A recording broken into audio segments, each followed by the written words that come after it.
Hey ladies and gentlemen, welcome back to the channel. As always, it is Nick here, back with your daily crypto news and analysis. And today we are going to be talking about Ripple and XRP, as well as the vast majority of crypto and finance. And with that being said, I hope that you are all having a beautiful day or a beautiful night wherever you guys are out there in the world. So we are witnessing some pretty big updates at Davos.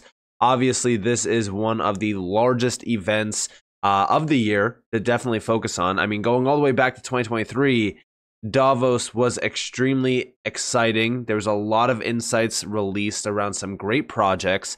And this year, well, we have Brad Garlinghouse taking the stage alongside CFTC Commissioner Caroline D. Pham, which, by the way, in our video from earlier today, we were addressing that meeting. We talked about how they both met in the past.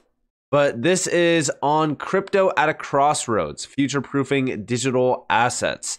Now, like I said, this is not the first time. If we go back all the way to September of 2022, we had Caroline actually stopping at the Ripple Labs headquarters. We actually can see this here. But there was also another meeting, and it was around London. It was a big one. But this is something to definitely watch for and focus on. But we did get a ton of incredible bombs dropped by, of course, Brad Garlinghouse, some great insights, and some also very interesting discussions. The number one thing that has been going around is the XRP ETF talk. So this got posted by 24 Hours Crypto 1, and we do see, can't wait to see all you trolls get silenced. Listen to this. This was just recorded hours ago, and check this out. ETF. Don't think we're now going to allow a bunch of other crypto assets. The second interesting thing was the price of Ether skyrocketed immediately after, on hopes that there could now next be an ETH ETF. What are the chances of that? I think it's a certainty. I think This year? I'm not going to put a horizon on the time, but I think there will be other ETFs for sure. An XRP one? There will be other ETFs for sure. but an XRP one? I love this game we play. Look, I am very. That's the last time I lost. That's fine. But look, the same. Well, let me ask you this. Will you do another ETF? How about an XRP ETF? I know you got Ether out there. How about XRP? Can you answer that? I can't. And you don't want me to. I do. Well, I can't. All right, they're giving me the wrap. Thank you. So the big question is, why can't they talk about the XRP ETF? Why can't they talk about the possibility of something like this? But also remember, right? Like we talked about an XRP ETF. I addressed on why it's actually not that beneficial. I mean, in the short term, yeah, it will cause XRP to skyrocket. It will have a major move in the market. But at the end of the day, I feel as though an XRP ETF kind of goes against what Ripple has been planning for a while, which is they want to actually be the ones selling XRP to the institutions so that the institutions can hold XRP for their internal liquidity needs. But again, that was the thought process a year ago, 2 years ago, possibly even 3, 4, 5 years ago. Now, I don't know if things are changing with the ETFs. I don't know, what's going to happen next, but I will say this. There's a ton of possible ETFs out there. I wouldn't be surprised if we got an XRP ETF. I've mentioned this in the past. XRP is, by law, a currency. There's no possible scrutinization around it being a security, at least for the next 2+ years. But even then, I still don't think anything comes from that. I think that by that point, we'll probably have regulations. But outside of all of this, remember the demand that these ETFs do have. I know that recently we watched, Bitcoin drop massively in value. It wicked all the way up to about like almost $49,000, came back down to under like 42K for a short term there. And here we have from Simply Bitcoin TV. This is the actual demand. So outside of the possibility of Bitcoin skyrocketing in value and things like that, in 2 days, the 10 new Bitcoin ETFs, excluding GBTC, so this is Grayscale, collectively acquired 29,904 Bitcoin. So almost 30,000 Bitcoin was acquired in just 2 days. So this can just show you how massive the demand actually is for ETFs. And remember what I've said, right? Like these are big players out there that individuals know about.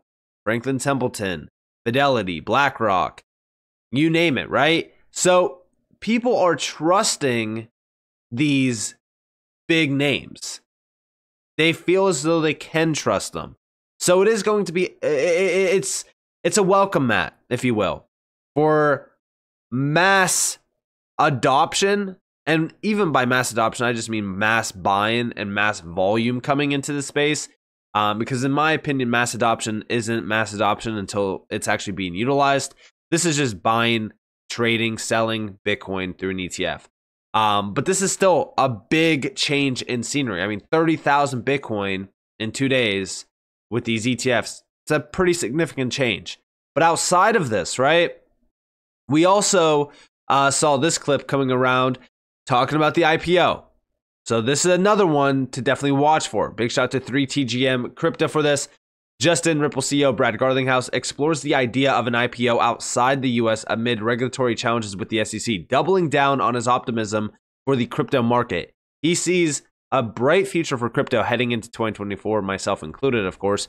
Will Ripple IPO outside the US? Check this out. As we started this conversation, I am very optimistic about the crypto market in 2024 because of those things around putting compliance first, right? Making sure we focused on solving real problems for customers and not just the speculative cycle. I think will put the whole industry on a really good trajectory.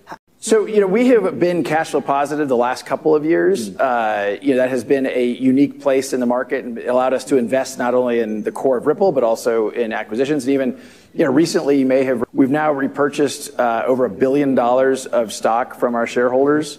That's quite frankly because it is not an immediate term priority to go public. In the United States, trying to go public with a very hostile regulator that has to approve your S1, that doesn't sound like a lot of fun to me. Coinbase obviously had their S1 approved, and now the SEC is suing them for doing things that was outlined in their S1. Now, that, as I mentioned, there's a hearing tomorrow in the U.S. about some of that, but I think it's indicative of why would we want to subject ourselves to an SEC that is openly hostile to this industry? Sort of parked to the side at this point?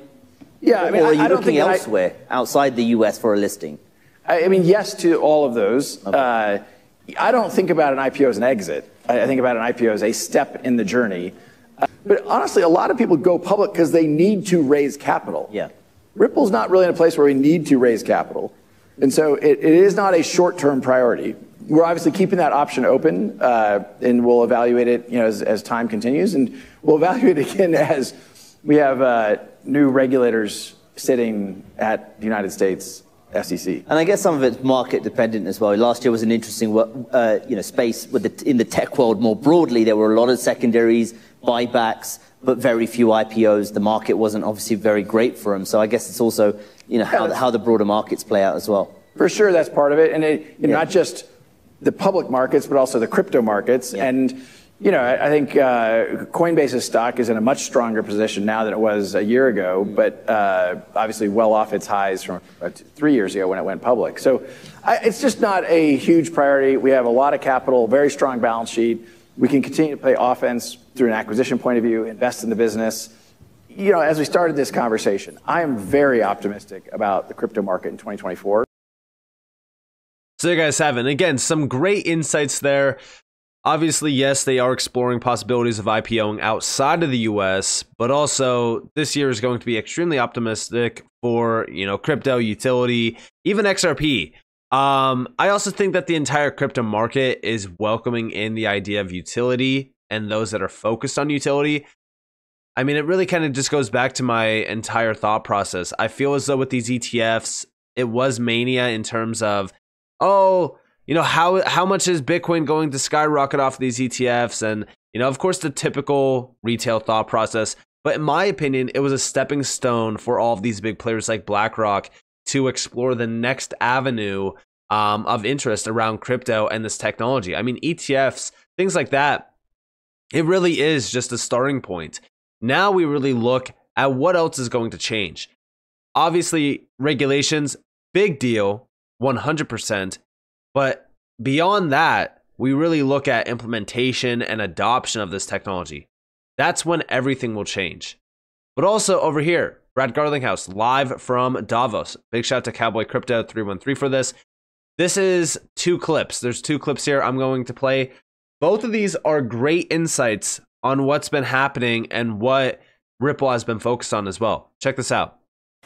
Well, that's a good transition for you, Brad, because for many, the speculative cases are the prominent cases. What do you think are some examples of non-speculative use cases, and how do we distinguish when drafting policy on those? Well, a lot of times on the policy piece, we talk about drafting new rules, and it's like, well, it's not often we develop rules for technology. We typically develop rules and laws around the outputs, right? So things like KYC, know your customer, that doesn't change just because you're using crypto. Money laundering, anti-money laundering laws, that doesn't change because you're using crypto. So I don't think we need to think about those as somehow separate and distinct. We need to make sure those are being applied, and frankly, as we saw with the Binance settlement, they are. Maybe it was slow, and frustratingly, as Commissioner Pham pointed out, the courts in the United States have moved faster than the regulator. That is not in my judgment. That is not normal. That is not normal. I'm glad the courts are actually getting there, but it'd be better, I think, if we had, and I'm primarily speaking of the SEC, to actually take the time. I remember they opened up a whole bunch of new job descriptions on their website, lawyers to prosecute litigation, enforcement through litigation. Like, why not hire people to actually codify how this should work, as the UK has, as the European Union has, as the UAE has with VARA. I'll also give Commissioner Pham props. She spent time going around the world and meeting with a lot of these other regulators, where this is not rocket science. You could probably type into Sam's OpenAI, how do you regulate the U.S. and get a better answer than we're getting from the SEC. Maybe. I haven't tried that, actually. I should try that. Anyway, look, the amazing thing is I really do feel like the U.S. should and could be a leader in this market. And there are a lot of companies that are leading, but the U.S. government has not yet been providing that framework that should help. Yeah, and I think. And again, this is the big problem right now with regulations on crypto. In the U.S., it's been at a pause for a bit. Outside of the U.S., yes, there's been a ton of traction. I've addressed this with the UK, the UAE, Hong Kong, Japan, Singapore. There's so many great areas around the world that are now looking at crypto and trying to come to the point in time where they all are unified. There is a unified regulatory framework that is on its way. That's the big thing that, in my opinion, will set the pace for regulations to really kind of be fast-tracked into this space. And I think that it really kind of starts with MiCA, which does happen this year.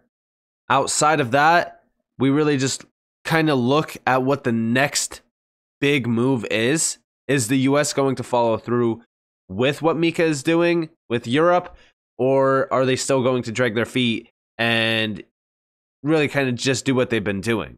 Which, again, I feel as though is just the plan. Outside of this, though, we really look at the next focus point, which is utility. I think we need to make sure that we are focused on utility. And this is a big one.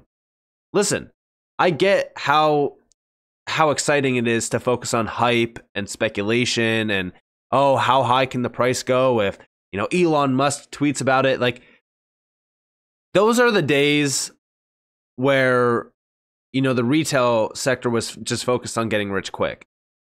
When we really look at crypto and when we really look at the technology behind it, it is something extremely different than anything else that we've ever seen in our entire lifetime. Outside of the typical .com bubble where, we saw Amazon and Google and Apple and all these great companies emerge, these are companies. These are companies with, something like a marketplace. But when we talk about crypto and when we talk about technology, this is technology that could revolutionize those marketplaces, revolutionize internal processes at Google, at Apple, Microsoft, you name it. So when we really look at this space versus the dot-com bubble or the dot-com players, this is far bigger than the internet.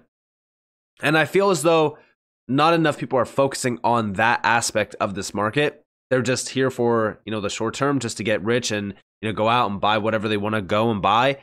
But I'm really looking at this as a real generational opportunity. And I really think that everyone should be looking at it more in that light than just thinking short term, cycle to cycle.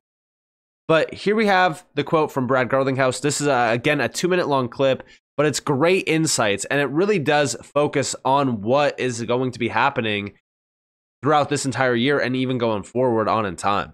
So, Brad, are payments still the best use case for crypto assets and technology that undergirds it? And what payments can lead to in terms of other use cases? Well, for me, Ripple started with payments. Actually, when I joined the company 9 years ago, there were 3 different groups within the company working on an identity solution, a payment solution, and I'm forgetting the third one right now because that was a long time ago. But it was like, hey, let's focus on one where there's a clear, it's solving a real problem. And look, while we've had a dent, maybe we've made a scratch in that market, it is a massive market. And I'm sure many people, by virtue of sitting in this room in Switzerland today, have had the experience of sending money overseas. It is still high friction, high error rate, it's slow, it's expensive. And that's the opportunity to use these technologies to actually make it much simpler, much faster, without sacrificing some of the core principles around KYC or AML or what have you. So I think the payments opportunity remains very large. It will continue to make progress. And when I say that, I mean both Ripple and the industry at large. There's other people approaching in different, some are going after consumer-based solutions. Ripple is very much focused on the enterprise and the infrastructure around that. There are, I think, going to be other use cases that are profound. I think the fact that there's now an ETF approved in the United States with major institutions like BlackRock leaning in is further validation. But I think we need to make sure that we're focused on utility. Some of the things I'm sure that people in this room have heard talked about, tokenization of real-world assets and democratizing access to the participation in those markets, I think is very real. Whether that's commercial real estate, and some are working on identity-based solutions and even voting-based solutions. I'm certainly not an expert on those things, but I think the blockchain-based solutions are here to stay, and I think in the coming years you'll see more and more real-world use cases gaining traction. So again, him mentioning the ETFs, that's the start. Let it be known, I get it, right? Like, we could easily just focus on XRP's price performance. We could focus on what XRP, has done in the last couple years. And we could easily dwell on that. But we could also easily dwell on the fact that XRP has been around for a ton of time. Listen, over a decade now. But beyond it being around for a decade, also remember the fact that XRP is here to solve real world problems. You already know the quotes from all of the major board members like Rosie Rios. At the end of the day, yeah, utility will shine. And it will be far more valuable than speculation and hype. I can tell you that right now. Everyone has been saying, oh, there's no way that it's going to be extremely valuable once regulations are here. But that is a terrible way to look at things. Go look at Amazon. Go look at Google. Go look at Apple. After the dot-com bubble burst, go look at how they performed. That is blue chips. There is blue chips in this space. XRP serves a purpose. XRP, in terms of the technology behind it, and even the XRP ledger itself, is extremely valuable. I know that it might not seem like it now, but in time, those that have been saying it for a while, including even myself, that kind of sound like a broken record, we will be proven right. I strongly believe that.